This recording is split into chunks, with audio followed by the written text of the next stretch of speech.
Today we're going to talk about Pineapple Express. It's a stoner comedy. In many ways, it's an effort to redo Superbad in a different way. And the plot, these two stoners, one of them witnesses a murder, leaves a clue behind as to who he is, and then the gangs are out to get him.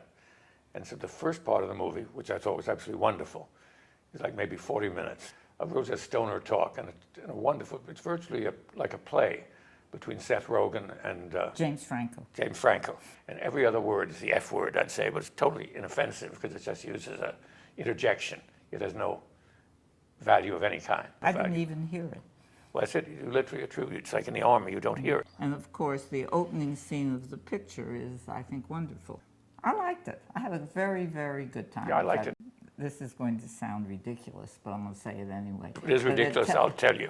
it tells you, don't smoke pot. Oh, and Marcia. Wait a minute, Lorenzo, let me finish, please. You're finished as far as I'm concerned. No, because it has a morality tale in it. Because Seth Rogen, right, who is the guy who is the buyer of the stuff, who at the end has become a semi-more responsible citizen. The moral of this movie is, if you witness the murder of your supplier by another gang, don't leave a clue that it's you. And of course, the clue is what is perfect. He has dropped his roach out the window, and the guy picks it up and he says, Pineapple Express, I've only sold that to one other dealer, which is so wonderful. It's like a made-up fairy tale. When they were just smoking pot, I thought they looked like they had an ideal life compared with working for, say, Countrywide or for some bank in a little cubicle.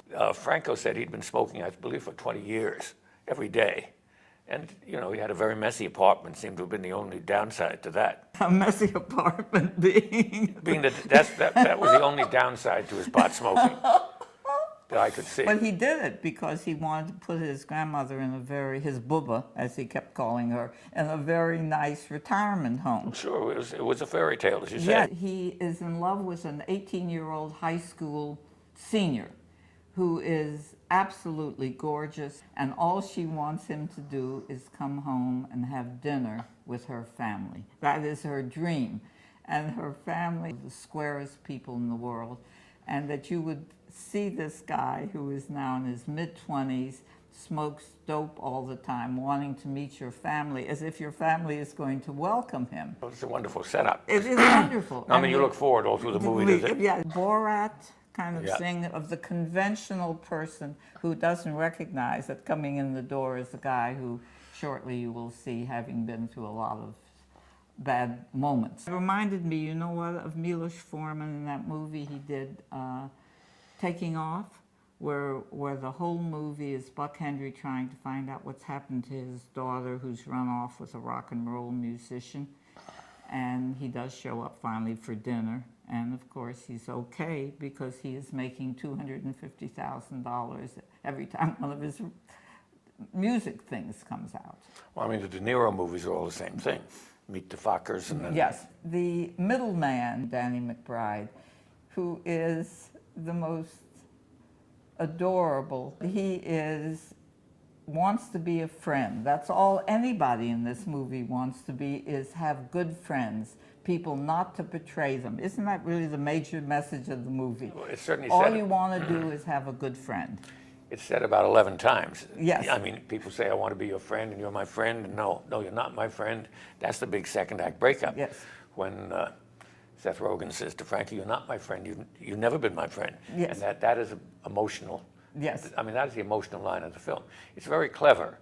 I say, I don't think it's sincere for a moment, to tell you the truth. I think it's very clever.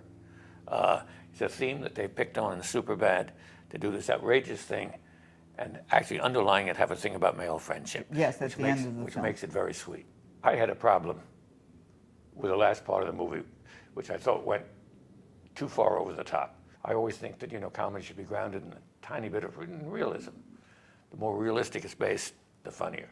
The action sequences, which are over the top and ridiculous, actually are what stoners like to watch. People who got killed are all bad people. But the fact that one of our heroes gets shot 3 times and is probably bleeding to death, survives, okay for me. Maybe it's just me. I believed the stoner stuff when they were talking about buying pot and dealers and making this Pineapple Express and making this preposterous doobie in the form of a cross where you light three ends at once. I mean, it is very, very funny. They're just businessmen. The Apatow people are still 15 years old. They never think of consequences. It's a movie that has no consequences for bad deeds. That's really what it's about. You can do whatever you want, and you're not going to be held responsible for it as long as you're a nice, good person. And I don't think smoking pot is the major crime of our century. I was about to say that. I mean, bad deeds, smoking pot, it's hard to qualify as a bad deed in the scale in which you're talking about. I love that he had the cat thing. He has a cat that's been dead for 5 months or something, but he celebrates the cat's birthday by making a birthday cake for him. I guess a tuna fish cake for him. And it is something that skillful filmmakers do, where you have something that has no import in the storyline, but yet makes perfect sense to tell you who the character is. And that's what it did. I like that a lot. I would say a clever writer did it more than Okay, great. Maybe that's why I really liked it. It's a writer's piece. I think a lot of it must have been improvised in that stoner scene, but still, I mean, there's a writer's mind, I think, behind it, and all these contrivances about setting up the meeting with the parents and the cats. Well, I would have cut some of the shooting, but it didn't make any difference. The ending is a treasure, a national treasure, right? To drive off with a booby, except I would have had a shot of her driving the car. That's the only thing they didn't do.